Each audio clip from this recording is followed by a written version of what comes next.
মোৰ প্ৰথম প্ৰতিক্ৰিয়া হৈছে মই গৌৰৱ অনুভৱ কৰিছোঁ যে পৃথিৱীৰ ভিতৰত ভগৱানে মোক ভাৰত ৰাষ্ট্ৰতেই জন্ম দিলে। মুছলমান হৈ ফালে ভাৰত ৰাষ্ট্ৰত জন্ম হৈ ফালে মই গৌৰৱ অনুভৱ কৰিছোঁ যে চাওক, আজি যিখন ৰাষ্ট্ৰ পূব পাকিস্তানৰ পৰা আহি ফালে আপোনাৰ শ্বেখ মুজিবুৰ ৰহমানে লাখ লাখ মানুহৰ লগত যুদ্ধ কৰি আজি বাংলাদেশৰ জন্ম হৈছিল তেওঁৰ নেতৃত্বত। সেই সময়তে ইন্দিৰা গান্ধীয়ে কিন্তু আমাৰ ভাৰতৰ প্ৰধানমন্ত্ৰী হৈ থাকোঁতে বহুত সহায় কৰিছিলে বাংলাদেশক। আজি সেই জাতিৰ পিতা, আমাৰ যেনেকৈ মহাত্মা গান্ধী আমাৰ জাতিৰ পিতা, আজি বাংলাদেশৰ জাতিৰ পিতা শ্বেখ মুজিবুৰ ৰহমানক তেওঁৰ প্ৰতিমূৰ্তি আমি ছ'চিয়েল মিডিয়াৰ জৰিয়তে, ভিডিঅ'ৰ জৰিয়তে যিবিলাক দেখা পাইছোঁ, ধিক্কাৰ দিছোঁ। মুছলমানে ভাঙিছে। আজি ৰাষ্ট্ৰপ্ৰধানজনক যেনেকৈ আজি ইমান অভিজ্ঞ প্ৰধানমন্ত্ৰী এজনক যেনেকৈ অপমান কৰি বিতাড়িত কৰি ফালে পঠাই দিছে, এইটো লজ্জাজনক কথা। আৰু চাওক, শ্বেখ হাছিনা এজন মুছলমান, আজিৰ ডেটতো মুছলমান, কিন্তু একচেটিয়াকৈ মুছলমান ৰাষ্ট্ৰ 57টা মুছলমান ৰাষ্ট্ৰ আছে। আজিৰ ডেটতো কিন্তু মুছলমান তেওঁ ধৰ্ম চেঞ্জ কৰা নাই।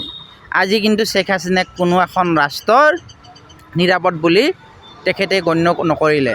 আজি ভাৰতবৰ্ষ, যাক আমাৰ মুছলমানেই কেতিয়াবা সন্দেহৰ চকুৰে চায়, সেই ভাৰতবৰ্ষ, সেই ধৰ্ম নিৰপেক্ষ ৰাষ্ট্ৰখনত আহি ফালে তেওঁ আশ্ৰয়স্থল, তেওঁৰ জীৱনৰ নিৰাপত্তা লৈ ফালে আজি দিল্লীত আছে। গতিকে মই সেইকাৰণে ধন্যবাদ জ্ঞাপন কৰিম আৰু কৃতজ্ঞতা স্বীকাৰ কৰিম যে আজি পৃথিৱীৰ যিমান ৰাষ্ট্ৰ আছে, মুছলিম কাণ্ট্ৰি আছে, তাতকৈ আটাইতকৈ স্বাভিমান আৰু আভিজাত্য, শান্তি আৰু সমৃদ্ধিৰে যদি মুছলমান জীয়াই আছে, ভাৰতবৰ্ষত আছে।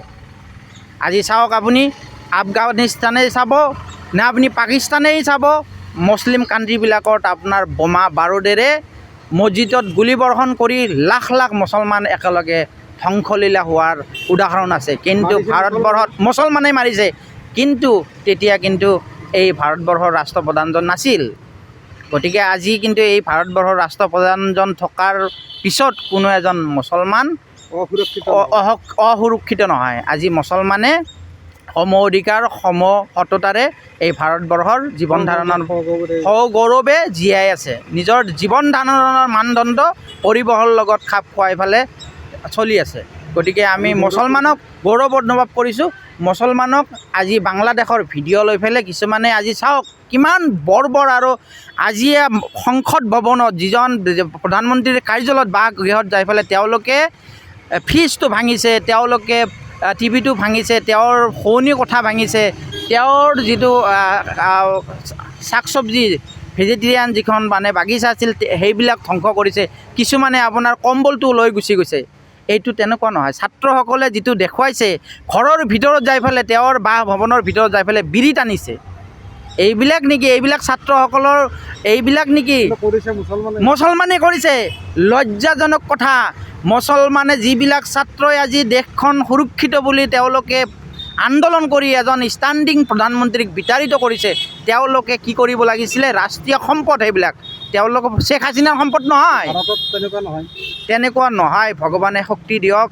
এটা কথা ক'ম আপোনাৰ, যে যিসকল ছাত্ৰসকলে আজি যিবিলাক নষ্ট কৰিছে বাংলাদেশৰ ৰাষ্ট্ৰীয় সম্পদ, তেওঁলোকে শ্বেখ হাছিনা নহয়, এইবিলাক হৈছে তেওঁলোকৰে সম্পদ। গতিকে যেনেকৈ ধ্বংসলীলা কৰিছে, আজিৰ পৰা হিচাপ কৰি 50 বছৰতো তেওঁলোকে এই ৰাষ্ট্ৰীয় সম্পদ গঢ় লৈ তুলি উঠাব নোৱাৰে। সেইকাৰণেই মই গৌৰৱ, মানে কি, মই জন্মগ্ৰহণ কৰি পেলাই মই লাকি বুলি অনুভৱ কৰিছোঁ। এই ইণ্ডিয়াত, এই ভাৰত ৰাষ্ট্ৰত, মই এই ভাৰত ৰাষ্ট্ৰত জন্ম হৈছোঁ। ইয়াৰে বায়ু পানী সেৱন কৰি, ইয়াৰে ভগৱানে মোক ইয়াতেই খুৱাই দিয়ে যাতে, আৰু জীয়াই থকালৈকে এই দেশৰ আনুগত্য, যিহেতু মই এই দেশৰ বায়ু পানী সেৱন কৰিছোঁ, উশাহ লৈছোঁ, গতিকে মই প্ৰত্যেকটো ৰাষ্ট্ৰীয় সম্পদ ভাৰতবৰ্ষৰ কাৰণে মোৰ জীৱনটো, মোৰ আত্মাটো কান্দি থাকিব, আৰু ভাৰত ৰাষ্ট্ৰ সেৱা কৰাৰ কাৰণে মোৰ মন আত্মা উৎসৰ্গিত হৈ থাকিব।